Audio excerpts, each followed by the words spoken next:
We have here representatives of the newly gazetted councils. That is the Wage Council, the Agriculture Council, and the Seafarers Council.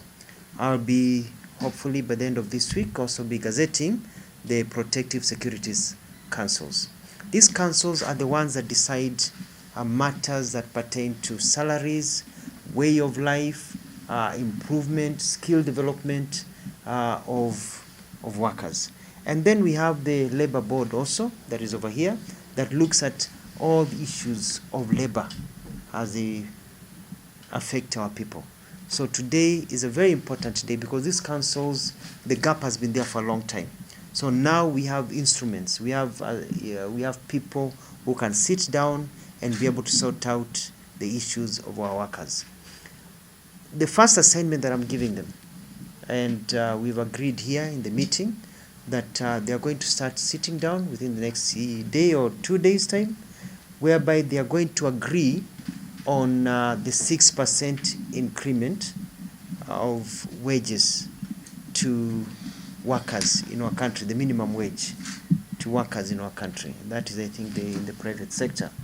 So they are going to sit down and they are going to look at the work that was done by the labor board, and they are going to agree on what should be the minimum wage for security guard, what should be the minimum wage for an agriculture farmer, what should be a minimum wage for this and that and that and that.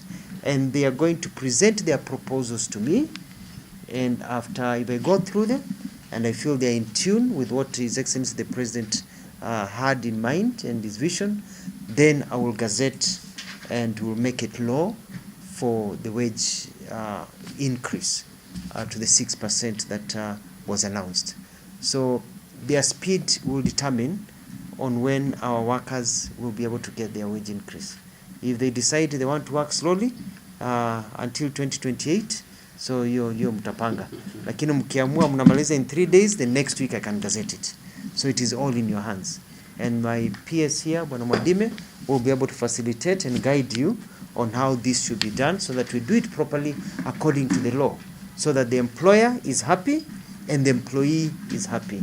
And then we also come up with a mechanism of enforcement. Reality is we want our economy to expand. There's no question about it, and we've had industrial unrest for a number of years. We want to bring this to an end.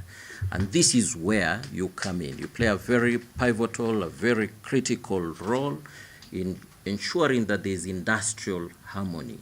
Because where there's industrial harmony, then the economy will obviously expand. So we would wish to see the same happen in our economy, in our country, rather than periodically having medical officers, on the streets. We want them to be in our hospitals, and the nurses, and the rest of the other workers also in the various sectors that we have in our economy. We want to ensure that they put in all their effort towards the expansion of our economy. We want the standard of living, of Kenyans to improve, and it can only improve if productivity improves, if there is efficiency in our economy.